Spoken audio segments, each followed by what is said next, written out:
Assalamualaikum warahmatullahi wabarakatuh. Alhamdulillahi ala ihsanih wa syukru lahu ala taufiqihi wa amtinanih.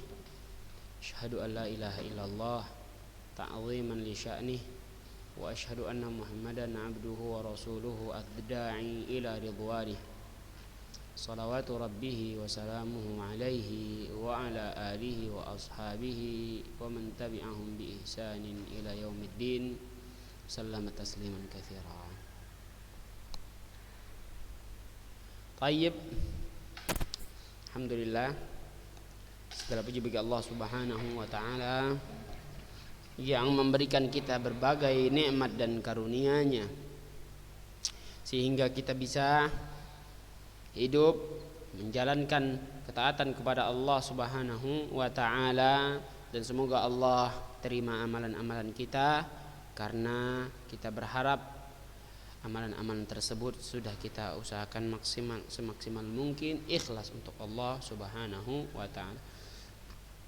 Salawat dan salam curahkan untuk baginda Rasulullah sallallahu alaihi wasallam, juga keluarganya, para sahabatnya, dan orang-orang yang mengikuti mereka dengan ihsan sampai hari kiamat kelak. Tayyib, kaifa halukum jami'an ayyuhat thullab? Ya. Lagi-lagi kita masih menggunakan rekaman ya Ustadz, mohon maaf untuk antum semuanya, dan semoga antum juga tetap mempelajari pelajaran yang penting ini, karena antum sudah kelas 12. Dan tentu di kelas-kelas antum selanjutnya di kuliahan dapat mempelajari pelajaran ini, belum tentu. Makanya dari itu bisa jadi inilah ilmu antum atau bekal antum untuk menikah, bisa jadi. Wallahu ta'ala alam. Maka perhatikan kitabnya baik-baik. Kemarin ya kita membahas tentang hukum meninggi-ninggikan harga mahar.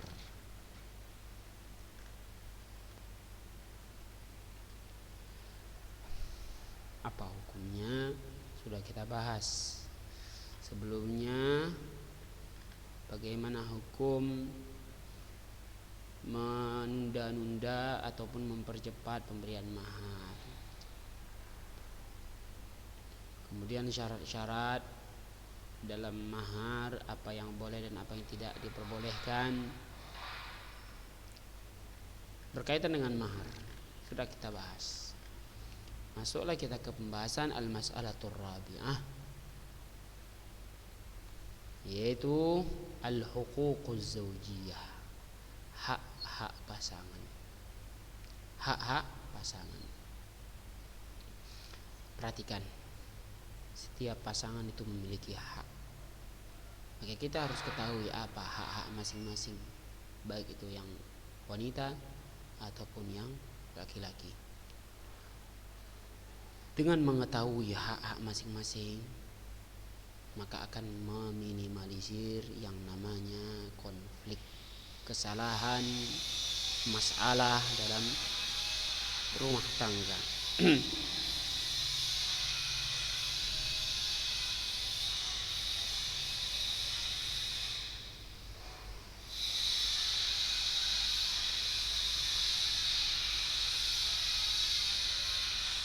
Naam, untuk itu perlu kita ketahui.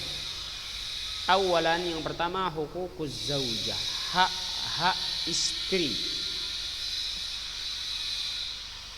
Lizaujati ala zaujiha hukukun maliyatun kasadaqi wan nafaqah, wa hukukun ma'nawiyah ghaira maliyah, kal adli wa ihsanil ishrati wa tibil muamalati wa tafsilu dzalika 'ala an-nahwi tali. Ya, hak-hak istri. Untuk istri, ya, terhadap suaminya, ia memiliki hak-hak harta yang dimiliki oleh istri, ya, yang istri memiliki hak dalam masalah harta yang harus dipenuhi oleh suaminya, seperti mahar, kasadaq, wan nafkah, nafkah harta, serta hak-hak secara maknawi selain harta, seperti kal adli, keadilan yang harus dirasakan dan diterima oleh sang istri. Kemudian ihsanul ishrah, ya, watibul muamalah. Ini hampir sama maknanya, muamalah yang baik, yang lembut kepada sang istri. Itu diantaranya. Wa tafsilu dzalika 'ala nahwi tali, dan perinciannya sebagai berikut.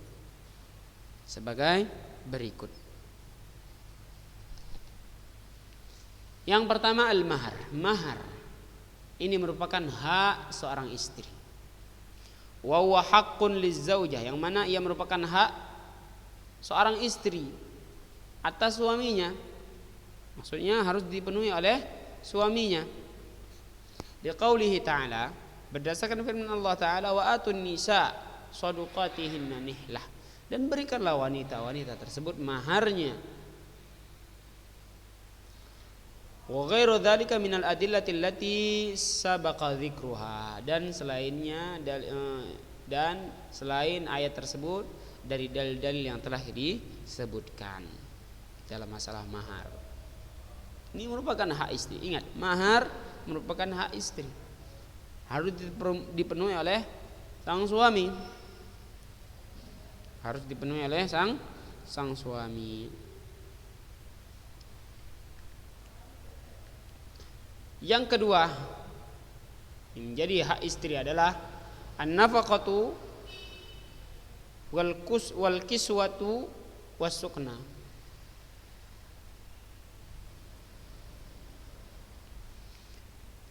Yang kedua di antara hak istri adalah nafkah, pakaian, dan tempat tinggal. Nafkah, pakaian, dan tempat tinggal. Fayajibu 'ala zauji tahsiluha lil mar'ah, maka wajib bagi sang suami untuk memperolehnya untuk istrinya, mencarinya, mendapatkannya untuk istrinya. Harus dia usahakan dia mencari nafkah untuk istrinya, belikan pakaian, tempat tinggal untuk istrinya. Ini kewajiban sang suami. Ya qaulihi ta'ala, berdasarkan firman Allah Ta'ala, wal walidatu yurdi'na auladahunna haulaini kamilain, dan istri-istri itu menyusui anak mereka itu 2 tahun sempurna. Liman arada ayyutimar radha, bagi siapa yang ingin menyempurnakan penyusuan. Wa 'alal mauludi lahu rizquhunna wa kiswatuhunna bil ma'ruf, dan bagi orang yang telah melahirkan anak tersebut rezeki mereka. Orang yang telah melahirkan anak tersebut, anaknya, rezeki mereka, nafkah mereka, dan pakaian mereka bil ma'ruf, seperti yang sudah diketahui. Maksudnya berdasarkan urufnya, adatnya sebuah daerah, kebiasaan sebuah daerah. Berbeda setiap daerah masing-masing. Enggak sama antara di sini dengan di Arab misalnya, atau di Eropa misalnya, beda. Nah, ini ayat yang mengabarkan bahwa bagi istri merupakan hak nafkah dan pakaian serta tempat tinggal. Ayat lain Allah Ta'ala berfirman, ar-rijalu qawwamuna 'alan nisa bima faddalallahu ba'dahum 'ala ba'din wa bima anfaqu min amwalihim. Ya, laki-laki itu pemimpin bagi wanita dari apa yang telah Allah karuniakan sebagian mereka atas sebagiannya, dan dari apa yang Allah telah dan dari apa yang telah mereka infakkan dari hartanya. Maksudnya laki-laki merupakan pemimpin dari wanita. Karena apa? Karena mereka yang menginfakkan harta mereka kepada wanita-wanita tersebut, istri-istri mereka. Jadi wajar mereka pemimpin. Maka kalau ada di zaman sekarang wanita yang cari nafkah, maka wanita adalah pemimpin di rumah itu. Jangan sampai seperti itu. Jangan sampai wanita yang memimpin, hilang harkat dan martabat antum. Jadi meskipun dia cari uang, maka jangan pernah makan dari uangnya. Maksudnya usahakan. Bukan berarti uangnya haram, enggak. Usahakan. Yang namanya laki-laki harus menjaga wibawanya sebagai laki-laki. Meskipun dia kerja, hartanya lebih sedikit dari istrinya, maka usahakan makan dari harta tersebut, dia dan istrinya dan keluarganya. Adapun wanita dengan uangnya, biarkan dia dengan uangnya, jangan diurus. Begitulah seorang laki-laki, karena Allah jadikan laki-laki itu pemimpin bagi wanita. Seperti yang dijelaskan dalam ayat yang kita bacakan, wa bima anfaqu min amwalihim ar-rijalu qawwamuna 'alan nisa'i bima faddalallahu ba'dahum 'ala ba'd wa bima anfaqu min amwalihim. Laki-laki itu pemimpin atas wanita dari karunia yang telah Allah berikan kepada sebagian mereka dari sebagiannya, dan dari apa yang telah mereka infakkan dari harta-harta mereka kepada istri-istrinya. Jadi hak istri adalah nafkah, pakaian dan tempat tinggal yang wajib dipenuhi oleh sang suami. Wali hadithi Hakim bin Muawiyah al-Qushairi an abihi radhiyallahu anhu. Dan berdasarkan hadis Hakim bin Muawiyah al-Qushairi dari bapaknya radhiyallahu an, qal, dia berkata, qultu ya Rasulullah, ma haqqu zawja? Aku bertanya kepada Rasulullah, wahai Rasulullah, apa hak sang suami, sang istri? Faqal an tut'imaha idza ta'imta wa an taksuha idza iktasaita. Engkau memberikan ia makan sebagaimana engkau makan, dan engkau memberikan pakaian sebagaimana engkau berpakaian kepada istrimu. Kita berikan kepadanya apa yang kita makan, dan kita berikan kepadanya apa yang kita pakai. Jangan berbeda. Kita makan harga 100.000, istri makan harga 10.000. Kita pakai pakaian harga 1 juta, istri harga 100.000. Nabi katakan, apa yang kita makan itu yang dimakan istri, apa yang kita pakai itu yang dipakai istri. Ketika Hakim bin Muawiyah bertanya kepada Rasulullah tentang hak istri, berarti itu hak istri. Berarti itu hak istri yang harus kita penuhi. Dan juga berdasarkan hadis Jabir radhiyallahu anhu, wali hadis Jabir radhiyallahu anhu fi khutbati Rasulillah sallallahu alaihi wasallam wa fihi walahunna alaikum rizquhunna wa kiswatuhunna bil ma'ruf, ya. Berdasarkan hadis Jabir bin Abdullah di dalam khutbah Rasulullah, di dalamnya Rasulullah menyebutkan walahunna alaikum, dan hak mereka atas kalian yang wajib kalian penuhi wahai para suami adalah rizquhunna, rezeki mereka, nafkah mereka, wa kiswatuhunna, dan pakaian mereka bil ma'ruf, sesuai uruf kebiasaan daerah tertentu dan berbeda di setiap daerah. Ini yang harus dipenuhi. Paham? Itu yang kedua.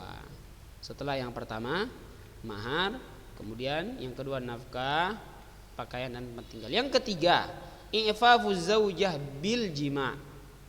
I'fafuz zaujah bil jima', menjaga kehormatan istrinya dengan jima', dengan melakukan hubungan suami istri, ya. Karena setiap manusia memiliki hasrat, memiliki nafsu, hasrat, maka merupakan haknya adalah menjaga kehormatannya dengan melakukan hubungan suami istri,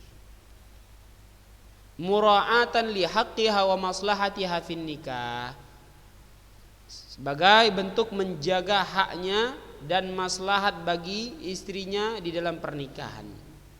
Wadaf'an lil fitnah anha, dan juga menolak fitnah dari wanita tersebut. Karena apa? Kalau menikah tapi tidak dilakukan hubungan suami istri, maka ini tak akan terdapat fitnah ya. Bisa saja wanita tersebut malah waliyadzubillah ingin orang lain, memikirkan orang lain, waliyadzubillah. Maka laki-laki kewajibannya harus menjaga kehormatan istrinya dengan melakukan hubungan suami istri. Wali umumi qaulihi ta'ala, berdasarkan umum firman Allah Ta'ala, fa idza tatahharna fa'tuhunna min haitsu amarakumullah. Apabila para wanita telah bersuci dari haidnya, maka datangilah mereka dari mana yang Allah Subhanahu wa taala perintahkan kalian. Ya. Maksudnya apa? Umumnya laki-laki diperintahkan untuk menggauli istrinya secara umum. Wa qauluhu ta'ala, dan firman Allah Ta'ala, nisa'ukum harthul lakum fa'tu harthakum anna syi'tum. Wanita-wanita kalian adalah ladang bagi kalian. Bercocok tanam maksudnya membuat anak, membuat keturunan. Maka datangilah mereka dari yang kalian inginkan. Maksudnya apa? Bagaimanapun kalian melakukannya di rumah kalian terserah. Ya. Wali qauli sallallahu alaihi wasallam, dan juga berdasarkan sabda Nabi sallallahu alaihi wasallam, fi bud'i ahadikum sadaqah, di kemaluan setiap kalian terdapat sedekah. Maksudnya adalah yakni al-jima', maksudnya adalah jima'. Jadi itu merupakan hak istri juga. Ingat antum suami yang bakal calon suami ini kelas 12, bahwa melakukan hubungan suami istri itu merupakan hak istri ada di sana. Ada hak istri di sana yang harus dipenuhi. Jangan karena kesibukan antum dengan bisnis, dengan pelajaran dan lain-lainnya, sehingga nggak ada waktu untuk memberikan, memenuhi hak tersebut kepada istri. Nggak boleh. Tidak boleh. Itu yang ketiga. Yang keempat, husnu mu'asyaratiha wa mu'amalatiha bil ma'ruf. Ini juga hak istri ya.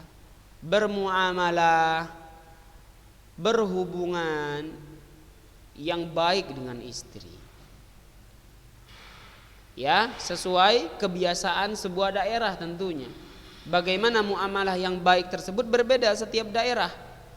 Entah itu dengan perkataan yang lembut, entah itu dengan senyum setiap hari. Wallahu alam, yang penting kita bermuamalah yang baik kepada istri. Muasyarah, menjalani kehidupan, berhubungan satu sama lain, bermuamalah itu dengan muamalah yang baik. Jangan kasar, wal'iyadu billah. Jangan pakai yang namanya paksaan, memaksa. Karena berdasarkan firman Allah Ta'ala, wa'ashiruhunna bil ma'ruf, dan berhubunglah dengan mereka dengan yang baik-baik. Seperti itu. Fayakunu hasanal khuluqi ma'a zaujati rafiqan biha. Maka dia harus berusaha berakhlak yang baik dengan istrinya dan berlemah lembut dengannya. Berakhlak yang baik dengan istrinya, berlemah lembut dengan istrinya. Sabiran ala ma yasduru minha, sabar apa yang sudah diperbuat oleh istrinya, dia sabar. Muhsinan lidzanni biha, berbaik sangka juga dengan istrinya. Jangan sedikit-sedikit suudzon, antum anti selingkuh. Ya, anti selingkuh misalnya, wal iyadu billah, dia berburuk sangka, padahal tidak. Sabar dengan tingkah lakunya, sabar. Ya. Qala sallallahu alaihi wasallam, Nabi sallallahu alaihi wasallam bersabda, khairukum li ahli. Sebaik-baik kalian adalah yang paling baik bagi keluarganya. Bagi keluarganya, bukan bagi temannya, bukan bagi orang lain. Kalau kalian mau mendapatkan cap sebagai orang yang baik, kata Nabi, baiklah dengan keluarga. Kalau ingin mendapatkan cap orang baik dari Nabi, karena Nabi katakan orang yang baik adalah orang yang baik dengan keluarganya, bukan dengan temannya. Mungkin kita banyak yang salah. Kita berbuat baik dengan teman, kita berbuat baik dengan bos, kita berbuat baik dengan kepala sekolah. Kita takut kepala sekolah marah, kita takut teman kita marah, salah. Atau biar kita dikatakan baik, ramah, itu dengan orang lain kita baik-baik, tapi di rumah keluar taringnya, ya, keluar taringnya, sedikit-sedikit mencaci maki istrinya, gak boleh, ya. Kalau bisa setiap hari kita senyum dengan istri, sapa istri, sabar, jangan marah, cepat marah. Memang cobaan kalau dapat istri yang kurang menyenangkan, sabar kita, itu ujian. Ya, ujian, yang namanya ujian pasti berlalu. Dengan cara apa? Dididik, disampaikan, berdoa kepada Allah agar dibukakan hati istrinya, Allah perbaiki istrinya. Namun contohkan juga yang baik di rumah. Ini enggak pengen yang baik tapi dianya hancur. Gimana? Dia pengen istrinya baik sama dia, tapi dianya sendiri enggak tahu bagaimana akhlaknya di rumah, hancur. Bisa jadi juga karena dosa-dosanya juga. Melakukan dosa kepada Allah, akhirnya Allah berikan istri yang kurang ajar. Maka banyak-banyak introspeksi diri. Jadi itu merupakan hak istri kita, hubungan baik dengan istri, bermuamalah yang baik, yang lemah lembut, santun dengan istri, itu haknya. Jangan kasar, entah itu dengan perbuatan dia kasar atau dengan perkataan, jangan pula paksaan, sedikit-sedikit memaksa, jangan. Ada jalan lain, seperti dirundingkan, diomongkan, dibicarakan, dibujuk, dirayu, dan lain-lainnya. Baik. Pelajaran penting bagi antum ke depannya. Antum akan jalani itu. Kalau tidak antum dengarkan ini baik-baik, jangan menyesal nanti. Yang terakhir, al-adlu baina nisa'ihi fil mabiti wan nafaqah liman kanat lahu aktsar min zaujah. Adil di antara wanita, di antara istri-istrinya, baik dalam masalah mabit, nginap, ataupun dalam masalah nafkah, baik nafkah zahir maupun batin. Baik nafkah zahir maupun nafkah batin. Ya, bagi mereka yang memiliki istri lebih dari satu.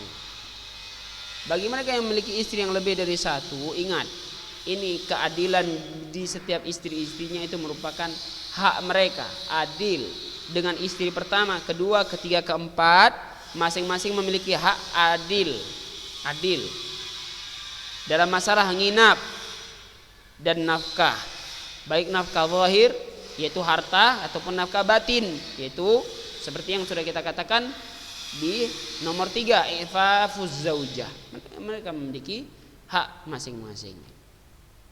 Adapun nginap, malamnya dia misalnya 1 hari boleh, 2 hari boleh, 3 hari boleh. 3 hari untuk istri pertama, 3 hari untuk istri kedua, 3 hari untuk istri ketiga, 3 hari untuk istri keempat misalnya. Harus adil. Nafkahnya juga sama. Yang di sini 10.000 sehari, di sana juga 10.000 sehari. Misal lagi. Atau seminggu 100.000. Misalnya. Seperti itu. Liqaulihi ta'ala, berdasarkan firman Allah Ta'ala, fa in khiftum alla ta'dilu fawahidah. Kalau kalian takut tidak bisa berlaku adil, maka satu aja. Maka satu aja istrinya, jangan rakus. Kalau nggak mampu adil, maka keadilan merupakan hak setiap istri. Wa an Anas radhiyallahu anhu qal, dan dari hadits Anas radhiyallahu an qal, ia berkata, kana lin nabi sallallahu alaihi wasallam tis'a niswatin, bahwasanya tis'u niswatin, bahwasanya Nabi sallallahu alaihi wasallam memiliki 9 istri. Fakana idza qasama bainahunna la yantahi ilal mar'atil ula illa fi tis'in. Maka bahwasanya Nabi apabila berbagi waktu malam, misalnya mabit, Nabi tidak akan kembali kepada istri yang pertama kecuali setelah selesai istri yang ke-9. Ini masing-masing, misalnya sehari, hari ke-10 baru balik lagi ke istri yang pertama. Seperti itu juga terus seterusnya. Kalau sehari. Kalau 2 hari istri pertama, istri kedua, hitunglah tuh hari keberapa balik lagi ke istri pertama. Begitulah Nabi Shallallahu Alaihi Wasallam berbagi antara setiap istrinya.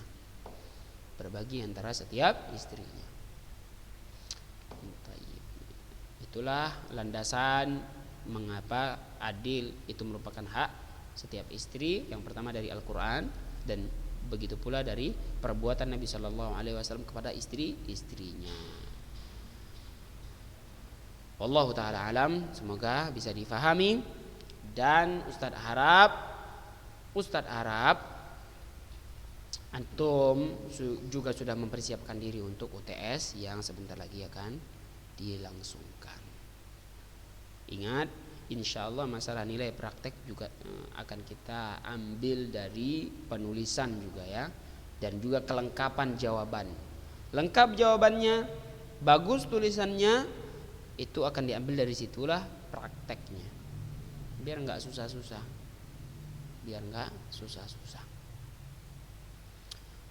Kalau ada yang ingin bertanya silakan langsung ke WA Ustadz. Ya. Kalau tidak, sallallahu wasallam ala nabiyina Muhammad wa ala alihi wa ashabihi ajma'in. Kita tutup dengan doa kafaratul majlis.